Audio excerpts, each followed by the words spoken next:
అండి ఇది ఏమి మొక్క అంటండి కాగడమల్లి అండి. ఈ కాగడమల్లిని ఏందంటే కొమ్మలు మాత్రమే పెట్టుకున్నానండి.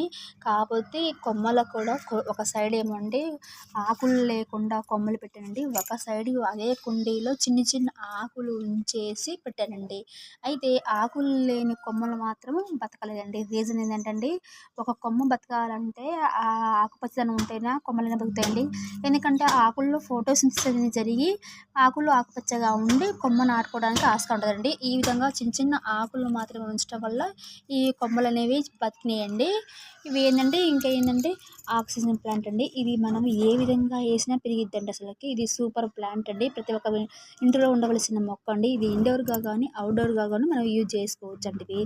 ఇది ఇది మన ఇంట్లో తినటానికి ఖర్జూర మొక్క ఫ్రూట్స్ తెచ్చుకుంటాం కదండీ! ఆ ఖర్జూర పళ్ళు తిన్న తర్వాత ఆ యొక్క విత్తనాలను నేను 1, 2 విత్తనాలు ఇందులో పెట్టానండి. కానీ ఒక విత్తనం మొలిసింది. ఈ విధంగా మంచిగా పెరిగిందండి. కానీ ఇది ఎప్పుడో వీడియో చేయాల్సింది చేయలేదండి.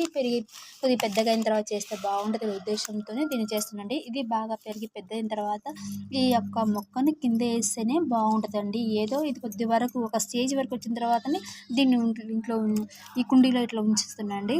ఇది ఏంటంటే సరస్వతి ఆకండి. ఇది మోస్ట్ ఇంపార్టెంట్ ప్లాంట్ అండి. ప్రతి ఒక్క ఇంటిలో ఉండవలసిన మొక్క. అంటే చదువుకునే పిల్లలకండి, ఎవరికైనా మెమొరీ పవర్ ఉందనుకోండి, దీని యొక్క ఆకులను ఎండబెట్టుకోనండి మిక్స్ చేసుకొని మనం డైలీ మార్నింగ్ టైంలో ఒక హాఫ్ గ్లాసెస్ వాటర్లో 2 స్పూన్స్ వేసుకొని తాగుతండి.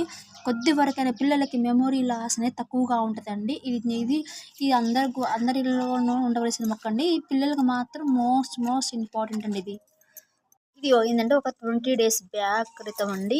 ఈ యొక్క కొమ్మలు నేను ఫస్ట్ కొన్ని కట్ చేశానండి. కట్ చేసిన తర్వాత వీటిని కిందనే ఇట్లా నాటానండి. కానీ మొత్తం కొమ్మలు కట్ చేసినవన్నీ కట్టి ఆ కట్ట కూడా మట్టిలో ఇట్లా నాటానండి. కానీ మంచిగా చాలా ఎగిరిచ్చినాయండి. కానీ నమ్మరు కదా, ఈ నిన్న కట్ చేసిన మొత్తం కూడా కుండీలో నాటానండి. అవి కూడా చూపెడతాను. ఇవి మాత్రం